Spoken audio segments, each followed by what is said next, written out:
ازيكم عاملين ايه؟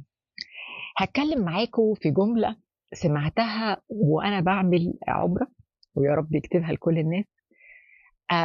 قاعدين، ففي طفل عنده تقريبا 4 سنين قاعد مع مامته وجدته. طفل ما شاء الله عليه، ما شاء الله ما شاء الله، ولا حول ولا قوة إلا بالله. ذكاء عاطفي نازل من عند ربنا، يعني وذكاء اجتماعي رائع، ما شاء الله ما شاء الله. فالولد كل شوية يروح ويجيب حاجة حلوة ويجي: يا حبيبي جبتها منين؟ طنط اديتها لي، طنط اديتها لي. جمع يعني كشك حلويات وهو قاعد. فالمهم، وهو قاعد حاطط يعني مربع كده، طبعا ملبسينه لبس العمرة فقمر ما شاء الله، وماسك الحلويات بتاعته حاططها في حجره، ومعاه ميدالية فيها جمل. فهو ياكل حتة ويدي الجمل حتة، ياكل حتة ويدي الجمل حتة. فجدته قالت له: ايه اللي بتعمله ده؟ انت بتأكل الجمل؟ ده لعبة، هو دي بتاكل؟ اوبا. انا طبعا يعني انا ما بحبش اعيش دكتوره نفسيه في الحياه، بس قلت لها: لا سيبيه، ده عادي في الاطفال. لكن ما حبيتش بقى ادي كلام كتير. لكن الفكره انه احنا ما ينفعش نقول الجمله دي خالص خالص. النوع ده من التفكير بيبقى موجود في الاطفال اقل من 7 سنين، بيسموه animistic thinking. يعني ايه الكلام ده؟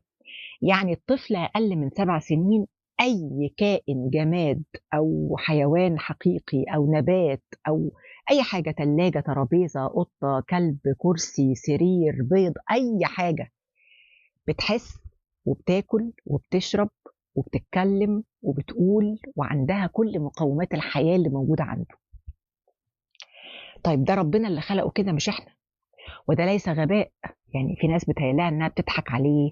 طب الجده دي هل ما عاشتش ايام ما تقال لنا العصفوره قالت في المدرسه انك ما اكلتيش انا ممكن معيشاني العصفوره دي.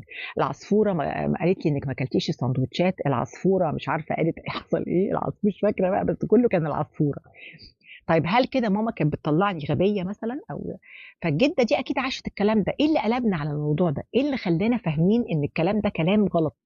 لا لا، ده كلام صح جدا جدا. طيب انا لما بسيبه يعمل كده انا بعمل ايه؟ او ربنا سبحانه وتعالى عمل له النوع ده ليه؟ ده بيعلمه الرحمه، بيعلمه العطاء، بيعلمه الذكاء العاطفي.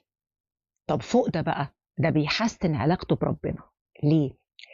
لو انت بدأت تتكلم مع الطفل ده وتقول له ربنا مش بيحب كده، ربنا هيزعل منك، ربنا بيحبك، ربنا، لما انت بتقعد تتكلم على حب ربنا وزعله في السن ده، الطفل في السن ده ما يفهمش قيمة الكلام ده. فممكن تزعله من ربنا، تخليه حاسس ان ربنا ده يعني زي استغفر الله العظيم واحد صاحبه كده يزعل عليه. فبيحصل، لكن والضمير بيبدأ يبقى عنده يعني غيظ كده، غيظ من ليه ربنا يزعل من كده، ما انا بحب ليه. لكن لما اقول له العصفورة زعلت، فهو يعمل كده للعصفورة، ولا يضرب العصفورة، ولا يزق الكرسي، ولا هربيه، مش هقدر. يعني هنا الضمير بعيد، هيتربى بعيد عن علاقته بربنا، لانه علاقته بربنا هنا بدري قوي انها تخلق ضمير. بالعكس، بتخلق نوع من انواع الكبت، بتاع نوع من انواع القيد. وبسرعه جدا ببص الاقي نفسي مش عايز القيد ده، فالقيد ده اصبح اسمه ربنا، حاجه تبقى مش كويسه خالص. حاجه كمان بقى في القصه دي ايه؟ انها بتعلمك انك صح في التربيه ولا لا. ليه بقى؟ فيها اسقاط على اللي انت بتعمله. يعني اللي هو هيعمله مع الجمل هو اللي باباه ومامته بيعملوا معاه. فلو زعق للجمل يبقى هو متضايق انك بتزعق له، لو شتم الجمل يبقى انت بتشتمه، لو ضرب الجمل يبقى انت بتضربه. يعني انا من علاقته بالجمل هعرف حضرتك بتعمل ايه، سواء كان في المدرسه بيروح مدرسه او في البيت او بيروح لجدته او بيروح لخالته او عمته او للجيران بيلعب معاهم.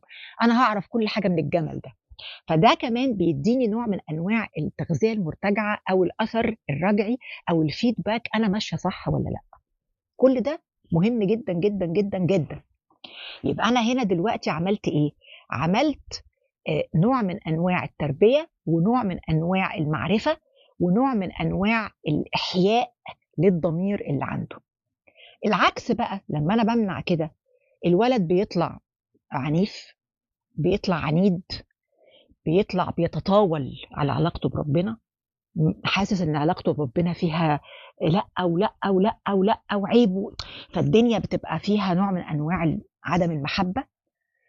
وده بيخلق آه، ناس ممكن تكون بتعمل عبادات لكن خلق وضمير مش قوي.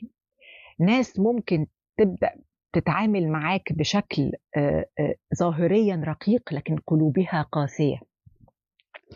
فلو سمحت يا جماعة نحترم الانيمستيك ثينكينج، نحترم انه بيدي لكل شيء حياة، وهي هتروح لوحدها وهيعرف. زي ما انا بقول لك النهارده ماما كانت بتقولي العصفورة، وكلنا حصل لنا كده، يعني كلنا حصل لنا كده. فدي حاجة مهمة قوي. واوعى تتخيل انك بتخلي الطفل غبي، او اوعى تتخيل انك انت بتكذب عليه، او لا لا لا لا لا خالص. هو لما بتجيب له عروسه او لعبه هو بيتكلم معاها، بيقعد مع البابت الارنب ده يتكلم معاه ويلبسه وبيعلمه المسؤوليه. لما تقول له لبس الارنب، اعمل له بوتي، اعمل له حمام، يعني مش عارفه اعمل له ضوافره، يعني هو بيعمل ده وبيعمله لنفسه، ويجي يقول لك مامي انا عملت ده زي ما عملت للارنب، مامي انا عملت. طيب ده في الاكل مثلا، البيضه هتزعل لو انت ما اكلتش البيضه هتزعل، فتبص تلاقيه عنده رحمه كده، طب خلاص يا بيضه ما تزعليش هاكلك.